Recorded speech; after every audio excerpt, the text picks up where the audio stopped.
El tema de hoy es el líder y la motivación. La pregunta clave de este tema es: ¿por qué usted es un líder? ¿Se ha hecho usted alguna vez esta pregunta? Hay una canción de Marcos Witt que dice: ¿por qué lo hago? Si usted escuchó el 25 aniversario, seguramente escuchó esta canción. ¿Cuál será el motivo de mi corazón? Bien, es una pregunta que pocas veces nos hacemos y que le da mucho sentido a quienes somos. ¿Por qué lo hago? ¿Te has hecho esa pregunta? A mí me la dejaron de tarea en estos días, que cualquier cosa que yo hiciera me preguntara por qué la hago. Hasta las cosas más simples. ¿Por qué cuando me despierto me bajo siempre por el mismo lado? Y yo le decía a quien me hizo esta pregunta: bueno, me bajo porque del otro lado está mi esposa, y si me bajo por aquel lado la voy a apachurrar para poder bajarme. Bien, pero son decisiones que a veces no hacemos consciente, y le vamos dando, y de repente nos metemos en un montón de responsabilidades, de cosas que no tendríamos que hacer porque no nos hacemos esta pregunta, o que ya no tendríamos que estar haciendo. Y es necesario que podamos hacer un análisis de nuestro corazón para saber el por qué estamos haciendo las cosas. ¿Por qué nos reunimos cada domingo? ¿Te lo has preguntado? ¿Y por qué tiene que ser a cierta hora? ¿O por qué lo hacemos a cierta hora? No tiene que ser a cierta hora, pero ¿por qué como congregación lo hacemos a cierta hora? ¿Por qué no lo hacemos el sábado, como mucha gente dice que es? Bien, cuando entiendo esta parte me doy cuenta el por qué el Señor dijo: sean como niños. Ahorita Benny está en la edad de los porqués, y te pregunta y te pregunta, y la cuestión con Benny es que él no te acepta un no sé. O sea, no, sí sabes y tienes que darle una respuesta que más o menos le suene cuerda para que él se muestre satisfecho. Si no, te va a volver a preguntar, y te va a volver a preguntar, y te va a volver a preguntar, y a nosotros se nos va olvidando eso.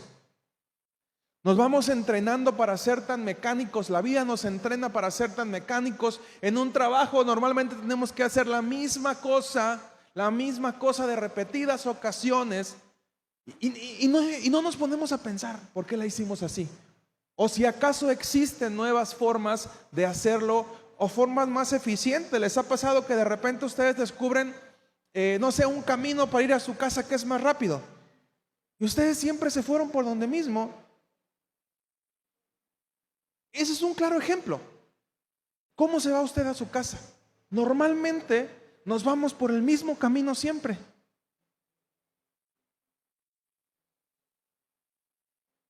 Abra su Biblia en Primera de Pedro, capítulo 5, versículo 1 al 4. Bien, Primera de Pedro, capítulo 5, versículo 1 al 4.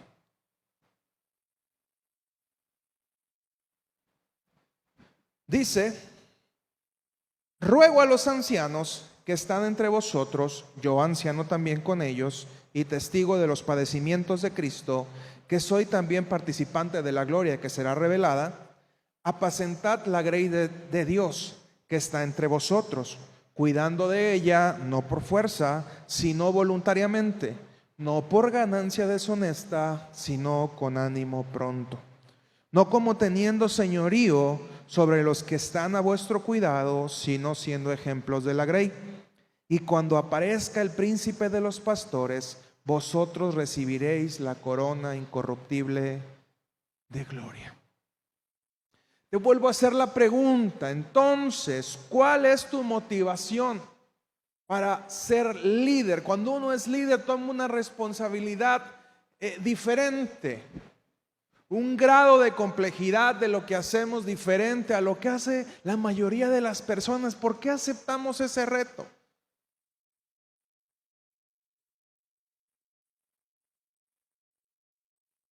¿Te lo has preguntado? ¿Por qué eres líder de alabanza, Gael?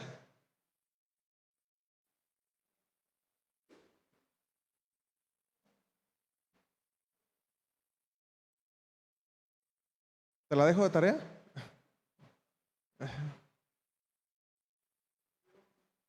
¿No te escucho? Porque viste la necesidad. En un principio porque vio la necesidad. Muy bien. Piensa en tus motivaciones. ¿Ok? ¿Acaso es porque dirigir es algo cautivante? Hay personas con un don para dirigir. Hay personas que nacen ya con un don para dirigir y otros líderes que se van haciendo conforme a la marcha, conforme a las necesidades que se presentan. Bien, yo en lo personal me considero una persona que fui líder desde niño. Curiosamente, me gustaba ser líder de niños más pequeños que yo. Por ejemplo, yo en la primaria, yo estaba en quinto y jugaba con los del salón de mi hermana, de primero, sexto, segundo, y todos me echaban carrilla de por qué yo, en vez de juntarme con los niños de mi edad, me juntaba con los más chicos. Pero es que a mí en lo personal me hacía sentir más cómodo ser el líder. Y yo les decía, vamos a jugar a esto, y tú juegas con este equipo, y tú juegas con este equipo. Y desde niño me sentí cómodo haciendo eso. Después recuerdo, tomé el equipo de fútbol femenil de las compañeras de mi hermana, cuando yo tendría 13, 14 años. 14 años, mi hermana 11. Y me aventé de director técnico del fútbol femenil. Quedamos subcampeones y campeones a nivel interranchonal y en las escuelas de todo el pueblo. Y a mí me apasionaba mucho el estar al frente, el dirigir, el tomar decisiones. Bien, pero hay otras personas, como lo mencionaba Gael, que asumen el liderazgo porque vieron una necesidad. Pero aquí es importante que tanto el que toma el liderazgo por gusto como el que lo toma por necesidad podamos ver cuál es la motivación que tenemos el día de hoy y por qué lo estamos haciendo. Bien, por eso te decía, revisa tu motivación. Bien, en un principio fue por necesidad, pero hoy ya no es necesidad. Bien, había muchos que pueden tomar ese punto. Por eso es que te decía, necesitas revisar cuál es la razón por la que en este momento estás asumiendo. Y vamos a ir trabajando en esta parte. Bien, ¿acaso es que cuando usted dirige busca la alabanza y la aprobación de los demás? Hay gente que asume un rol de liderazgo porque el ser reconocido le genera una autoestima alta. El estar al frente de algo le genera una autoestima alta. Bien. ¿O acaso es usted un hombre de negocios, maestro o educador porque Dios lo ha llamado o porque busca ganancias personales? ¿Ha visto o cree usted que ser pastor es un buen negocio? Y lo pongo a nivel de pastor porque normalmente a nivel de pastor es cuando ya se comienza a manejar las finanzas. Bien, te voy a contar algo que me pasó la semana pasada. Julio y Marieli me pidieron el carro, la camioneta, porque Julio iba a me vende mercancía allá para la costa. Y me dijo, oye, ¿me prestas tu camioneta? Ocupo ir a vender mercancía. Y bueno, le presté la camioneta, mi mamá andaba afuera y yo le pedí el carro a mi mamá. Entonces cuando llego a mi trabajo, fue como un acoro, todos mis compañeros, y me sorprendió que la mayoría de ellos saben que soy pastor. Yo jamás me imaginé que la mayoría de ellos supiera que soy pastor. Y de ahí en esos días, que fueron como 4 días que Julio tuvo la camioneta y yo traía el carro de mi mamá, fue una carrilla constante. Y no, que el ser pastor sí deja, y que vamos a poner una capillita por aquí. Y era constante diciéndome. Y yo le decía a mi esposa, me sorprende la percepción que la gente tiene de mí. Todos saben que trabajo en la Secretaría de Salud, todos saben que tengo un negocio, porque son mis clientes muchos de ellos, pero curiosamente ellos asumen que porque yo traía un carro nuevo era porque la iglesia es negocio. ¿Bien? Y le decía a mi esposa, me sorprende cómo ellos inmediatamente relacionaron eso. Yo le decía a mi esposa, ¿cómo no se ponen a pensar que yo puedo comprar el carro con cualquiera de mis otros ingresos? Porque aparte tengo un puesto de directivo en Caja Popular Mexicana, de dirigente, perdón. Y justamente piensan que es porque agarro dinero de la iglesia. ¿Bien? Y esto es como una percepción que se tiene. Y la motivación de muchos en decir, quiero ser pastor, es porque va a haber dinero. En lo personal, algo que hago de manera constante para mantener mis motivaciones en su lugar es que llevo un control estricto de todo lo que entra a la iglesia y todo lo que sale del dinero de la iglesia.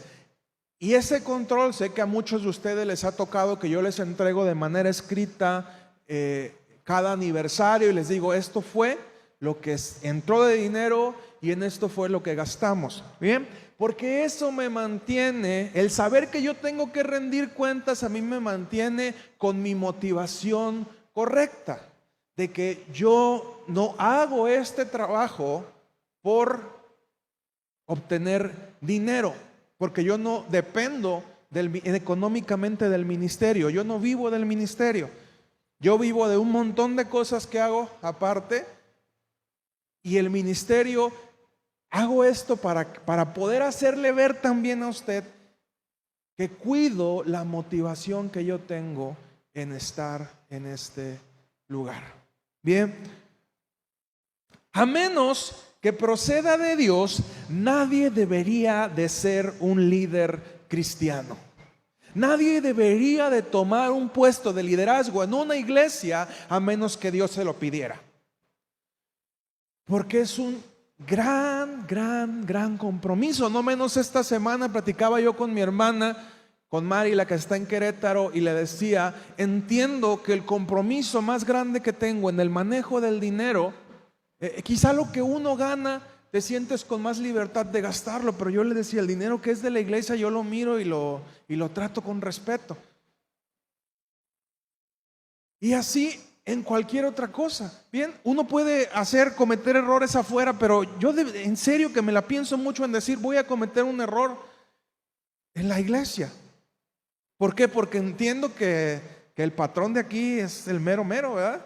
Y hay que saber cómo trabajar con él y guardar todo el respeto. Y a final de cuentas todo lo que tenemos es de él. Pero bueno, cuando uno está en el ministerio, entiende que es algo mucho más serio, porque es lo más importante que Dios tiene, las personas. El liderazgo cristiano genera grandes responsabilidades y solamente quien esté dispuesto a pagar el precio de tomar esas responsabilidades debería de asumirse como un líder. Y yo te haría esta pregunta, ¿cuál es tu llamado? ¿A qué es tu llamado? ¿Te queda claro? ¿El día de hoy te queda claro? ¿A qué Dios te llamó? Alguien que diga, yo lo tengo claro, que levante su mano. Entonces quiere decir que si los muevo de donde están no hay ningún problema, porque nadie sabe, ¿ok? Nadie sabe para qué fue llamado. Bien. Gael, te voy a poner de encargado de niños de 2 y 3 años. ¿Está bien? Oh, ¿Dios te llamó para eso? ¿Para qué Dios te llamó? Eso, ok. Dios me llamó a adorar. Mi llamado está en la alabanza. ¿Te queda claro que eres de la alabanza? Ok. Eddie, ¿te queda claro que eres de la alabanza? Muy bien, eso es lo que quiero que me digan, chicos, ¿bien? Eso es lo que quiero que me digan. Necesitamos tener bien claro el llamado y te lo voy a decir por qué. Punto número 1. ¿Bien? El llamado evita el desgaste. Cuando tú tienes bien claro cuál es tu llamado, encuentras una motivación para hacerlo. te emociona, te apasiona, aunque estés cansado de, ay, otra vez tengo que ir a la iglesia viernes y domingo, pero hay algo en tu corazón que te dice, ay, voy a ir a tocar, voy a ir a disfrutar lo que hago.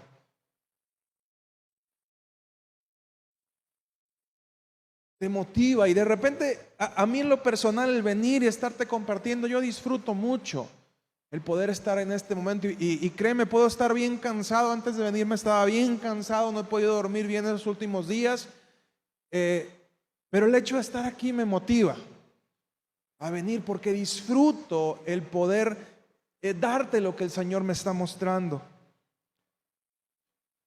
Muchos líderes en las iglesias cristianas renuncian porque el cansancio físico, emocional y espiritual los abruma rápidamente. El llamado, claro, te da inspiración de Dios, y si tú no tienes la inspiración de Dios para hacer lo que estás haciendo, te va a desgastar rápidamente. Te vas a hartar y vas a decir, váyanse todos muy lejos. Hermano, tenga su llamado claramente. Y de verdad quiero que si usted está haciendo algo que no le está representando a lo que Dios le ha llamado, por favor hágamelo saber. También en las iglesias cometemos mucho el error de poner líderes por necesidad. Y es diferente a lo que dice Gael. Yo vi la necesidad, pero a veces como pastores decimos, está esta necesidad, ¿a quién ponemos? Ana Lucía, vente Ana Lucía. Ana Lucía no tiene nada que ver con ese llamado, pero bueno, la pusimos. Y Ana Lucía cumple con su trabajo y aunque se siente cansada, lo hace por amor a la gente, por el servicio a Dios, pero físicamente, emocionalmente, espiritualmente está fatigada porque ella no tiene un llamado a esa área. ¿Me explico? Usted debe tener absolutamente claro que si Dios la llamó a moverle a las lámparas, Dios le dijo, yo te quiero poner a mover las lámparas. Usted debe saber que su trabajo es que nadie mueva mejor las lámparas que usted. Y cada servicio usted va a encontrar la motivación para mover las lámparas porque Dios le inspiró a hacer eso. Y de verdad quiero que si usted está sirviendo en un área que no es su llamado, me lo haga saber de manera sincera y me diga, ¿sabe qué, pastor? Yo no soy de ahí. Lo estoy apoyando, pero yo no soy de ahí. Punto número 2, el llamado te da energía. Cuando tienes claro que Dios te llamó, puedes estar cansado físicamente, pero tu cuerpo se motiva nuevamente porque el Señor tiene promesas cuando tú le sirves. Porque Él aumentará sus fuerzas, nuestras fuerzas como a búfalo. El Señor nos unge cuando tomamos su llamado, cuando hacemos lo que Dios nos da, también nos provee de la energía para realizarlo. Nadie es soldado a sus propias expensas, y cuando cada uno de nosotros asume el llamado que Dios nos ha dado, entonces hasta eso Dios nos provee. Punto número 3, cuando tienes el llamado bien claro, protege tus motivaciones. Si en algún momento te mueve el dinero o te mueve complacer a otros, el llamado te vuelve a situar en el punto donde tienes que estar. Cuando tú tienes bien claro tu llamado y algo te empieza a mover, tú recuerdas, Dios no me llamó a esto, Dios me llamó acá. Y cuando quisieras moverte, cuando quieres tomar decisiones que Dios no te llamó a tomar, el llamado claro a través del Espíritu Santo te recuerda, yo no te llamé a eso.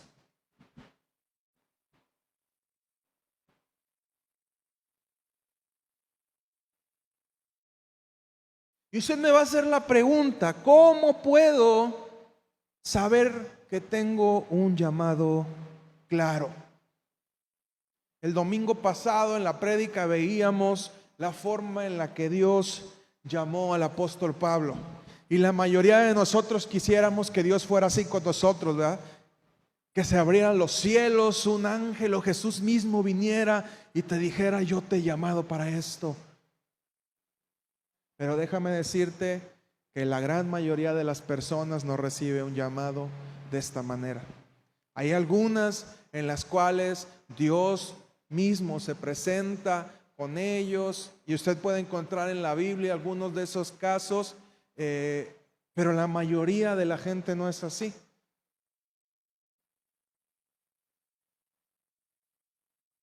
La forma más clara, punto número 1, es esa: de una forma extraordinaria. Ocurre algo, de repente viene un ángel y te dice: vas a tener en tu vientre al Hijo de Dios. Bien, o arde una zarza y se presenta y te dice: quítate las sandalias porque estás pisando tierra santa. La segunda forma, que es la más común en la que recibimos nuestro llamado, es la responsabilidad gradual. Y esto es cuando en nuestro andar con Jesús vamos desarrollando dones y asumiendo más y más responsabilidad, cuando vamos mostrando fidelidad. Otras personas que están como autoridad ven esa fidelidad y notan tus dones y te motivan a tomar un llamado. A veces me dicen las personas: oye Paco, oye pastor, ¿por qué me pones a hacer eso? Y yo les digo: yo no te pondría a hacer algo que yo no vea que tienes la capacidad para hacerlo. Si yo te estoy poniendo en este lugar es porque yo veo que Dios te ha dotado de dones, talentos para poder desempeñar esa actividad. Mi labor es motivarte, darte las herramientas para que desarrolles lo que Dios te ha llamado a hacer.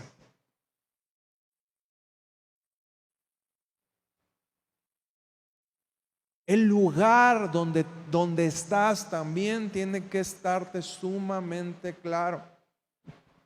Porque si Dios te llamó a hacer algo, pero estás en el lugar equivocado, te vas a meter en un problema, y en vez de ser de bendición, vas a ser de maldición.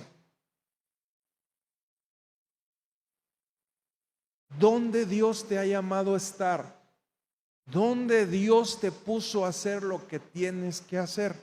Bien. Esto es algo en lo cual todo líder cristiano tendría que estarse ocupando de manera constante.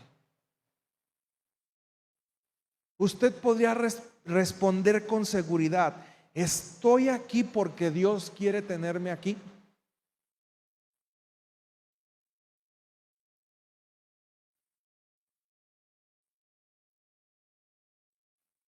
¿Nadie? Levante su mano. Quien diga: estoy aquí porque Dios quiere tenerme aquí. Bien. No levanten la mano cuando los vea, levanten la mano porque lo sienten en su corazón, ¿va? Bien.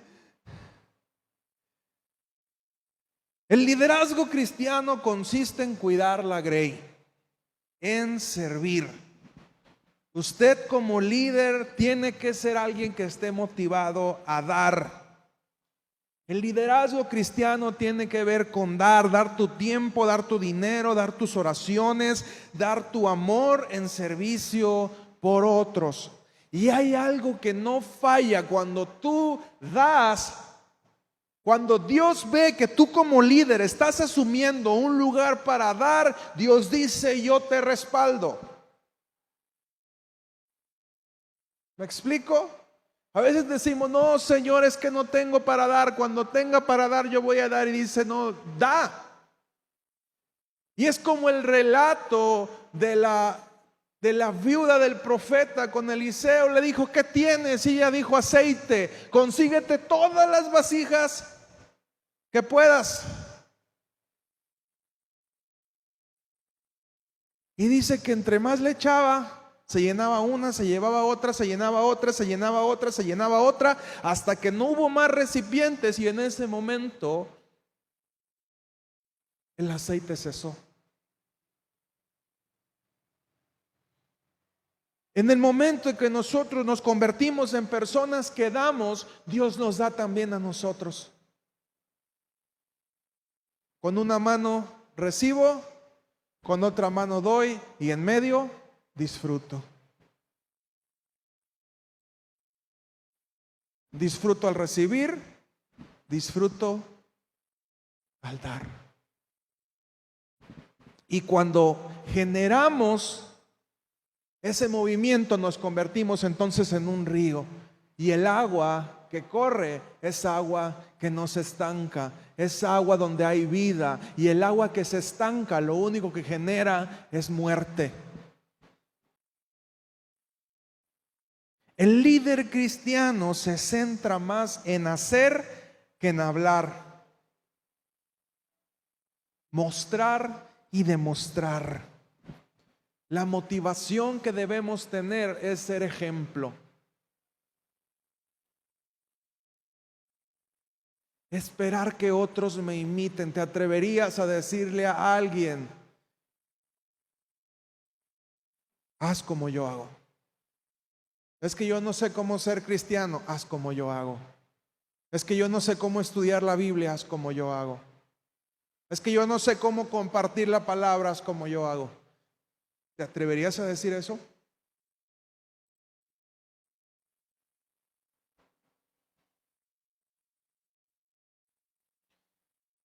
Si usted pide y no hace, entonces usted no es un líder siervo, usted es un dictador.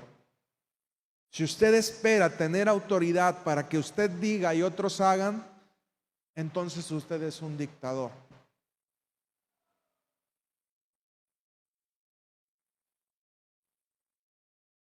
¿Y cómo puede usted detectar a un dictador, a un manipulador? Bien, esta persona, punto número 1, rechaza ser rebatido. Si tú le dices algo, no te acepta, porque asume que lo que él cree o lo que él piensa es la verdad. Punto número 2, abusa verbalmente de la gente. Abusa con sus palabras. Punto número 3, un dictador exige compensación y privilegios. Yo soy el líder y usted tiene que honrarme.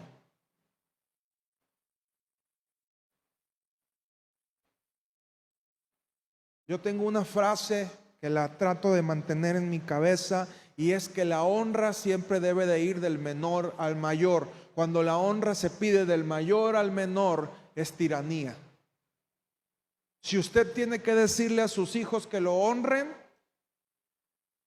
entonces es que de fondo hay algo que se está haciendo mal, porque sus hijos no han aprendido a honrarlo, o usted quizá no es alguien digno de honra. Y siempre del menor tiene que nacer la honra. Papá, mamá, yo te honro. Por eso es que Dios pide que sea el hijo. Hijos, honren a vuestros padres. La honra siempre viene del menor al mayor. Y cuando tú ves a una persona que sabe honrar, tú sabes que es una persona que va a ser alguien de larga vida. Alguien que dé fruto. Alguien que crezca, una persona que sabe honrar, no donde quiera se encuentre. Y hoy en la mañana les compartía algo ahí en el grupo de coordinadores y les decía lo importante que es. Yo no lo había visto desde esta perspectiva, como Pablo le muestra a Timoteo las cosas que un líder debe tener. Y solamente una de las características es hacia afuera y todas las demás es hacia adentro. Si usted no lidera bien su casa, si usted no habla bien en su casa, si usted no enseña bien en su casa, si usted no ama en su casa, tampoco puede cuidar a la grey de Dios. Si usted no es un ejemplo en su casa, tampoco puedes ser un ejemplo en la iglesia. ¿Por qué? Porque lo importante es el ser, no el hacer.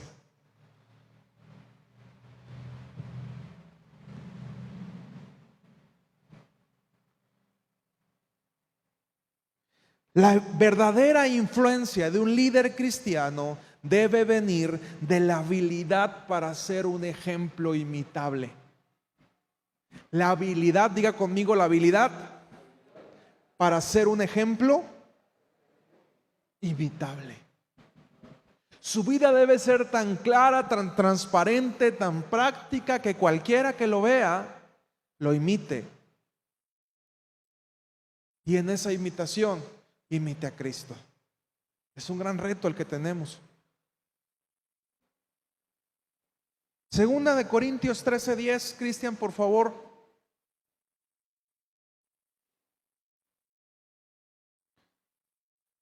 Dice: por esto os escribo estando ausente, para no usar de severidad cuando esté presente, conforme a la autoridad que el Señor me ha dado para edificación y no para destrucción. Lo que usted hace, ¿edifica o destruye? Su forma de comportarse, ¿edifica o destruye? La forma en la que usted habla, ¿edifica o destruye? La forma en la que usted sirve a Dios, la forma en la que usted sirve en su iglesia, ¿edifica o destruye? Y usted me puede decir, pues ninguna de las dos. No, si no está edificando, está destruyendo. Bien. A mí me encanta que Dios nos ha mostrado que es binario. ¿Ok? O bien o mal. O niña o niño. Punto. Nosotros los seres humanos son los que nos gusta complicarnos tanto la vida. Bien. Pero Dios es práctico. ¿Edificas o destruyes?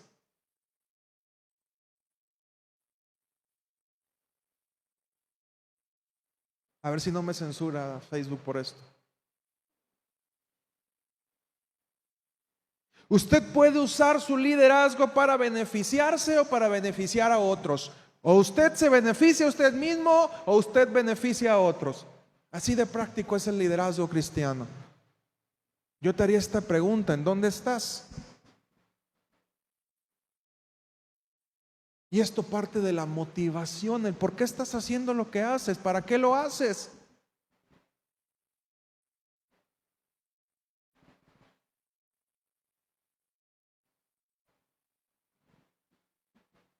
La última y gran motivación del líder debe ser complacer a Jesús. Cuando nosotros nos enfocamos en complacer a Jesús, estaremos haciendo las cosas de manera correcta.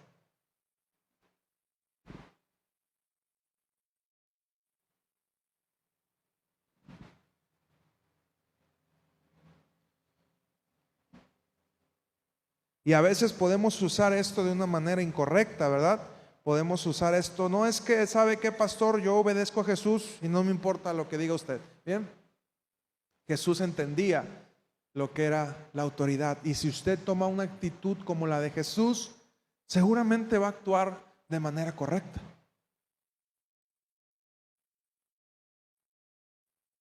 Jesús antepuso la honra siempre. Bien. Y como les digo, yo no puedo exigirle a usted que me honre, yo no puedo exigirle a usted que me obedezca. Es algo que debe de nacer de usted y decir: bueno, Señor, si yo estoy aquí, yo entiendo que tú pusiste este cabezón al frente, ¿bien? Y a lo mejor yo soy más capaz que él y yo en casa tengo ese asunto bien. Mi esposa es sumamente capaz, sumamente social, sumamente amable, tiene mucha más gracia que yo, ¿bien? Pero Dios me puso a mí. Y así como hay momentos en el que Dios lo puso a usted en determinada área y yo tengo que honrarlo a usted.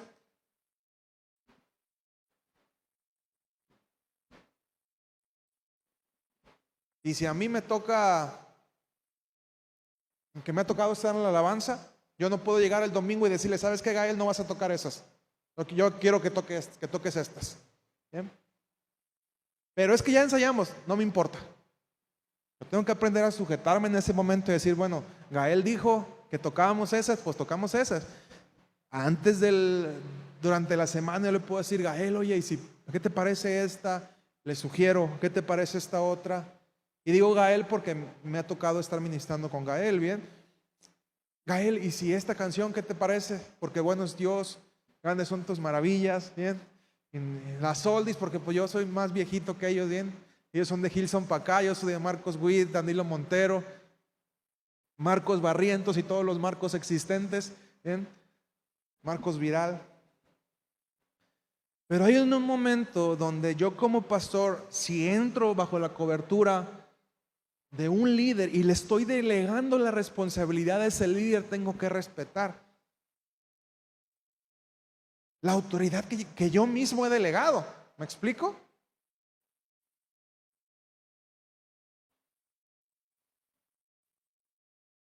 No nos olvidemos de una cosa, todo lo que hacemos no es propio.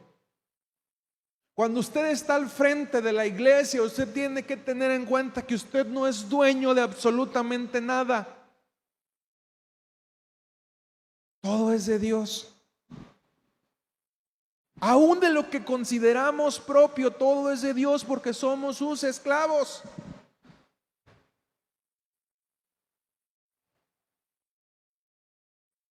Y una vez una persona me preguntaba, ¿y por qué tú no dejas de trabajar y te dedicas completamente a la iglesia? Porque eso es lo que tendría que hacer un pastor.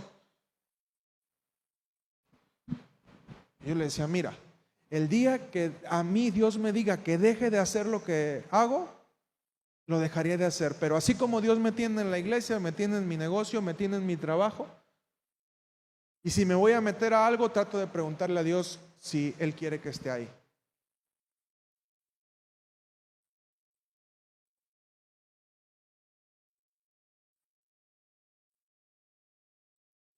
Y el llamado que Dios me ha dado a mí es ese. A lo mejor hay otras iglesias donde los pastores tienen un llamado a estar al 100% en el ministerio. Qué bueno, aún no es mi caso. Dios me ha llamado a formar personas con conocimientos, con trabajo. Yo no tendría la honra de decirle a Gael, estudia, ministra, si yo mismo no hubiera hecho eso. Yo no podía decirle trabaja y sirve a Dios si yo mismo no tuviera la autoridad para decirle sí puedes, porque yo pude. Con todas mis incapacidades, con todas mis debilidades, yo pude. Y por eso es que yo les digo a cada uno y cada uno de estos chicos en su momento, saben que yo les decía, prepárate, capacítate.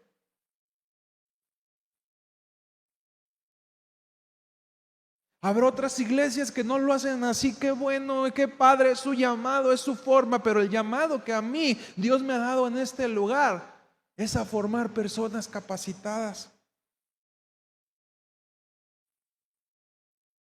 Y cuando alguien me dice quiero estudiar, yo lo motivo. Porque eso es lo que Dios me ha llamado a hacer a mí. Va. Si hay otra iglesia donde no es así, qué padre, qué bueno. A mí me enseñaron así también. Y yo vi ese ejemplo.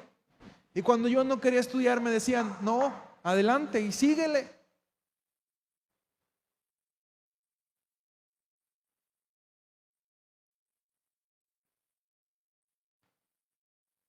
Hay alguien que observa cada una de las cosas que estamos haciendo. Nunca debemos de olvidarnos de eso. Hace poco leía y le presté el libro también a Karina y algo que me llamó mucho la atención, después ella me lo hizo saber también, que a veces se nos olvida que Jesús mismo está con nosotros donde quiera que andamos. Cuando mentimos, Jesús está con nosotros. Entendemos que invitamos a que sea nuestro Señor y Salvador y que vive en nuestro corazón, pero muchas veces nos olvida que a donde quiera que vayamos, el Espíritu Santo va con nosotros.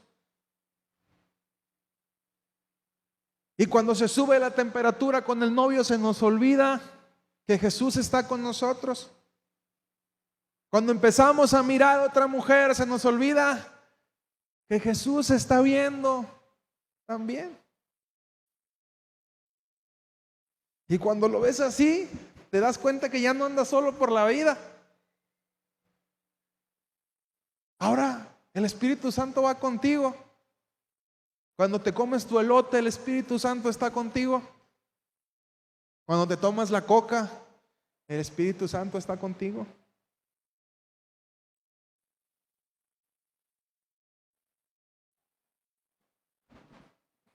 ¿Le gustará la coca al Espíritu Santo, hermano?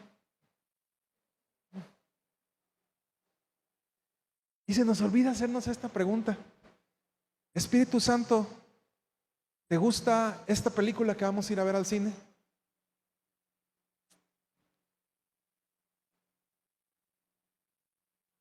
A veces no nos ponemos a pensar que hacemos sufrir al Espíritu Santo con las cosas que hacemos y vemos.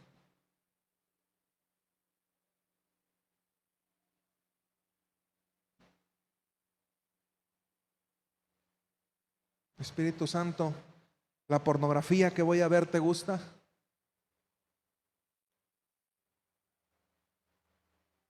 ¿Se sentiría cómodo el Espíritu Santo con lo que hacemos?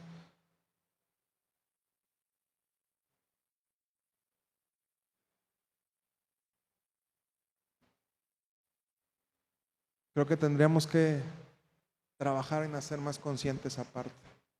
¿Se sentiría el Espíritu Santo contento en la forma que hablamos? Y bueno, eso ya es el tema que viene. Bien.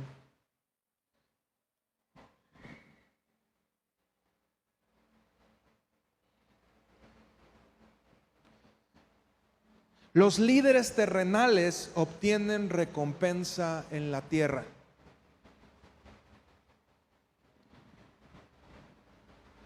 Usted y yo, cuando servimos a Dios, nuestra recompensa es en el cielo. Entonces, si nuestra motivación para ser líder en la tierra, si nuestra motivación para ser líder está en la tierra, entonces tenemos un problema.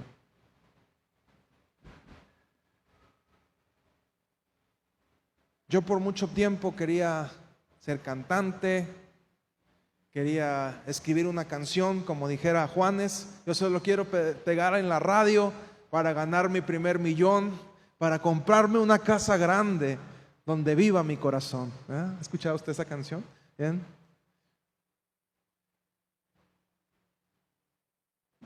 Y Dios tuvo que ir trabajando en las motivaciones de mi corazón. ¿Está mal querer cantar? No, no está mal. Pero cuando uno decide entregarle la vida y los planes a Dios, Dios te los cambia.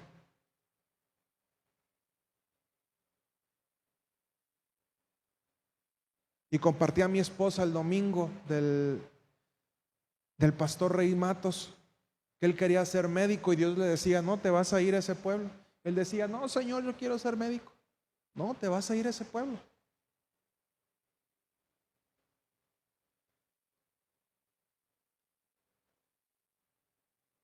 Y sabes, hoy en día no estoy peleado en que a lo mejor saco una canción, ¿bien? Pero ya no es algo que me motive a tener una recompensa aquí en la tierra, porque la verdad es que en lo personal durante mucho tiempo yo luché con esa, y a lo mejor sigo luchando todavía con esa necesidad de ser reconocido. Porque cada uno de nosotros va cargando con ciertos trastornos, problemas que vivió durante la infancia. Y lo que vemos, las actitudes que vemos, normalmente son los desajustes de nuestra infancia. Por eso es que la infancia es tan importante en nuestra vida, porque durante esos primeros años formamos el adulto que somos. Si usted recibió un abuso durante la infancia, ese abuso termina definiendo mucho de lo que es su adultez. Si usted tuvo escasez durante la infancia, usted vive con una mentalidad de escasez durante la adultez. Así como si usted vivió en una casa donde lo amaron, usted es una persona que ama cuando es adulto. Y por eso es que cada vez que hay un detalle difícil que no podemos comprender en la adultez, tenemos que normalmente viajar a ver el corazón del niño. Cuando hay un temor, cuando hay un dolor, tenemos que volver y ver el corazón del niño. He compartido en diversas ocasiones cómo una palabra de mi papá terminó por marcar mucho mi vida, y durante tiempos viví condenado por esa parte hasta que entendí el por qué lo decía, la motivación que él decía, y yo estaba lastimado con él. A lo mejor usted lo ha escuchado, lo vuelvo a platicar. Tuvimos un evento masivo en la Plaza de Compostela. Tuvimos una participación musical y la gente se empezó a acercar y a decirme: wow, estuvo muy padre lo que hiciste, cantaste muy padre, se sintió muy bien. Y la gente estaba acercándose a felicitarme, y en eso llega mi papá y les dice: ¿saben qué? No le digan eso porque nada más lo van a volar. A mí me dolió muchísimo porque yo me estaba sintiendo bien con los halagos que estaba recibiendo, ¿no? Fue como poner una foto en Facebook y que todos te digan: ay, qué hermoso, bello, como les ponen a la muchacha, se da linda, wow. Y cada vez ponen más fotos para que les digan linda, hermosa, preciosa, ¿verdad? Y yo en ese momento estaba teniendo mi recompensa, mi dopamina, me sentía amado, y mi papá dijo: ¿sabes qué? Espérate, no. O sea, no hagan esto. Y en su momento me dolió que él me dijera eso, pero después entendí que lo que él estaba haciendo era proteger mi corazón, porque el que vive de los halagos se muere de una crítica.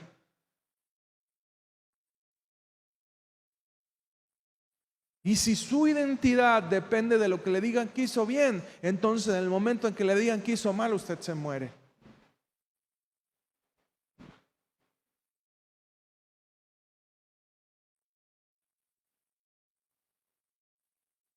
Así es de que la próxima vez que usted vaya a subir una foto a redes sociales, pregúntese por qué lo está haciendo. ¿Por qué pongo esta foto? Haga este sencillo ejercicio. Me dio risa hace poco que leía a una persona que dice: me preguntaron por qué pongo puros memes en Facebook. Y le respondí: pues que aquí es para hacer estudios y mandárselos a la NASA. ¿Ah?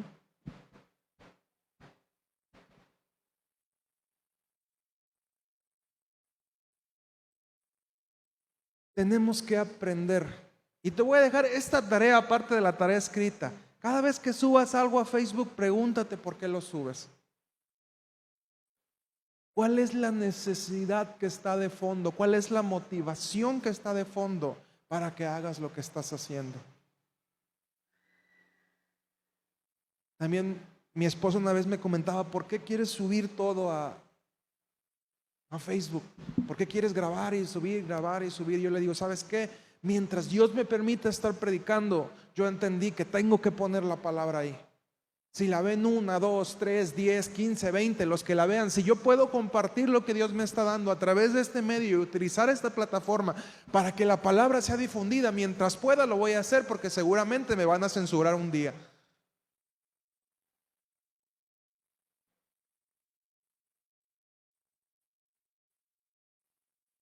Un día a alguien no le va a parecer lo que estoy hablando, lo que estoy compartiendo, y seguramente van a censurarlo, como está sucediendo con mucha gente en las plataformas digitales.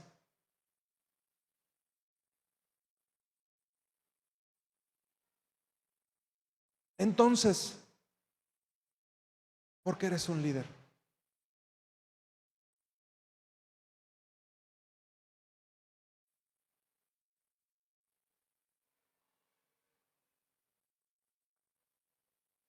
¿Por qué eres un líder?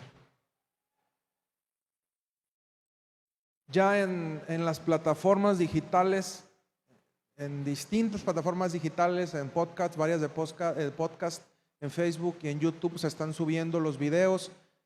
Quiero que me ayude a difundirlos. Cuando usted hace el sencillo paso de decir compartir, no solamente lo ven mis contactos, sino lo ven sus contactos también. Y la palabra puede bendecir a muchos más. Si esta palabra está bendiciendo tu vida, ayúdame. Te lleva 20 segundos ayudarme a hacer esto, y la palabra puede tener mucho alcance. y puede llegar a muchas más personas y puede bendecir a muchas más iglesias con simplemente darle compartir. Amén. Ponte de pie, por favor, vamos a orar.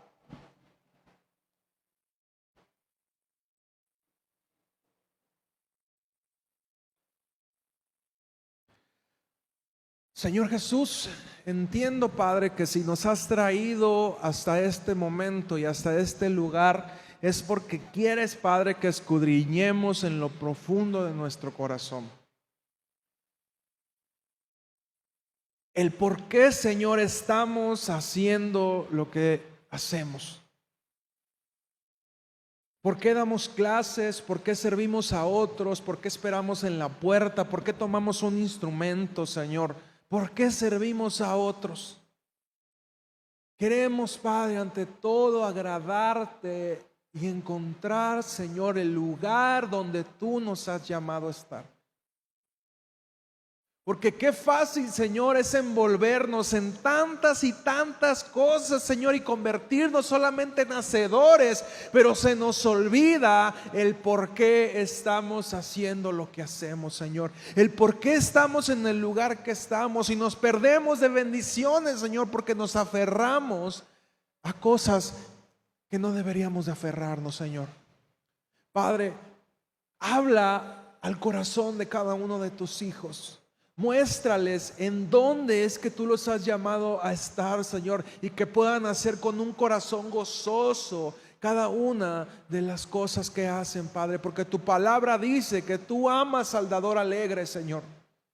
Y que lo que dé cada uno, Padre, se convierta en algo que dé con gratitud, que dé de corazón, Señor. Y no solamente hablamos de dinero, Padre, porque eso es lo menos importante, nuestro tiempo, que es lo más valioso, el esfuerzo, Señor. Que cada uno de ellos pueda entender, Padre, el por qué está haciendo lo que hace. Y si no está en el lugar correcto, Padre, que tú le hables en dónde tiene que estar. Yo bendigo sus vidas, Padre, y tú sabes, Señor, que el anhelo de mi corazón es que ellos puedan crecer a la estatura y a la plenitud del varón perfecto. Gracias, Señor, en el nombre de Jesús. Amén. Que Dios te bendiga. Por favor, hazte estas preguntas, haz tu tarea. Les recuerdo, la tarea no es por mí, yo ya leí el libro completito, la tarea es por usted, para que usted pueda crecer y pueda trabajar y desarrollar las habilidades que buscamos que usted adquiera a través de este curso de discipulado. Amén. Que pasen muy buenas noches, nos vemos aquí el domingo, Dios les guarde.